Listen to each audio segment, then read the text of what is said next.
Teka, pakinggan nyo to. Hi Neil, congratulations on becoming a top step funded trader. You're still trading in simulated markets, but now you have the opportunity to earn the real payouts.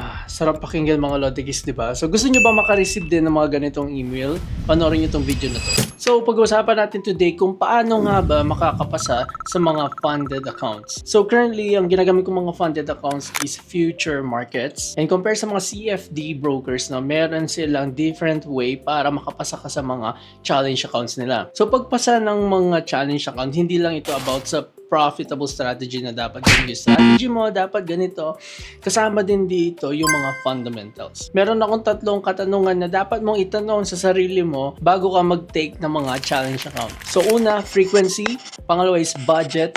Pangatlo is win rate. So ang frequency, ibig sabihin gaano ka kadalas mag-trade per day or gaano ka kadalas mag-trade per week. Pangalawa is budget. So, ang budget is syempre hindi ka makakapag-take ng challenge kung wala kang budget. So, kailangan natin pag-usapan yung budget din dito. Pangatlo is yung win rate. So, ang win rate malalaman natin yan usually sa mga previous trading experience natin like yung mga live account. Pero para sa iba naman na meron na experience sa challenge account, then makikita nyo yung mga win rate nyo sa mga previous doon. Scenario A.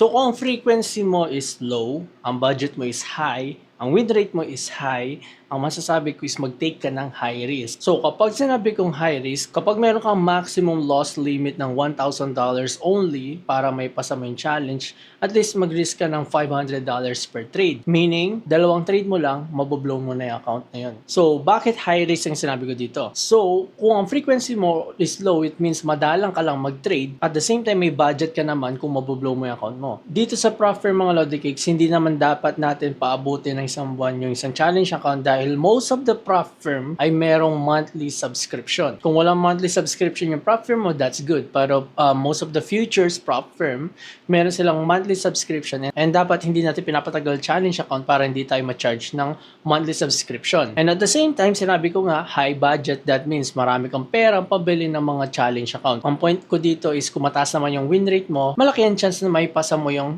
challenge account within 2 accounts or baka nga sa isang account pa lang is may pasa mo na dahil nga mataas yung win rate mo. So, why worry, di ba? Ang point dito is pinapatagal natin yung funded account pero ang challenge account hindi natin pinapatagal. Scenario B. So, let's say ang frequency mo is high, yung budget mo is low, pero yung win rate mo is high. So, ang masasabi ko dito is mag-medium risk ka. Pag sinabing medium risk, out of 1,000 limit, mag at least $200 per trade ka. The reason is kahit mataas ang win rate mo, madalas ka naman mag-trade. At the same time, mahina ang budget mo. So, pag sinabi natin mahina ang budget mo, then that means anytime na matatalo ka, hindi ka kagad makakabili ng another challenge account. Or let's say, dalawang challenge account lang ang afford mo per month or per quincenas, then at least patagalin natin ang challenge account ng konti. So, $200 per trade out of 1,000 limit, that will give you 5 tries or 5 chances bago mo ma-blow yung account mo. Scenario C. So, kung frequency mo, pati ang budget mo is high, pero naman yung win rate mo is low, mag-take ka pa rin ng medium to high risk. Depende kasi ito, no? Kaya nasabi kong medium risk. Baka naman kasi una, mataas yung budget mo.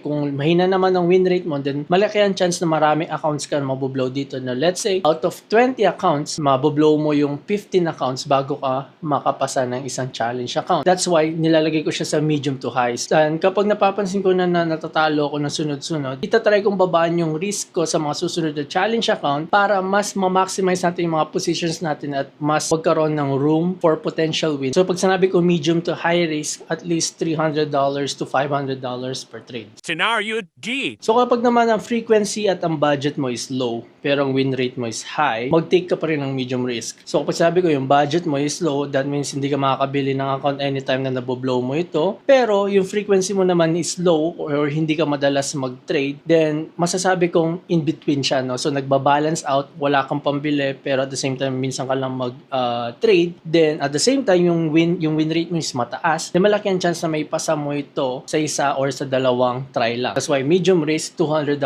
per trade. Scenario E. So let's say ang frequency ang budget mo, pati win rate mo is low lahat, mag-low risk ka. Kung alam mo na sa sarili mo na tight yung budget mo pambili ng challenge account, at the same time, low din yung win rate mo, and kahit madalang ka mag-trade, kailangan mo mag-low risk sa mga ganito.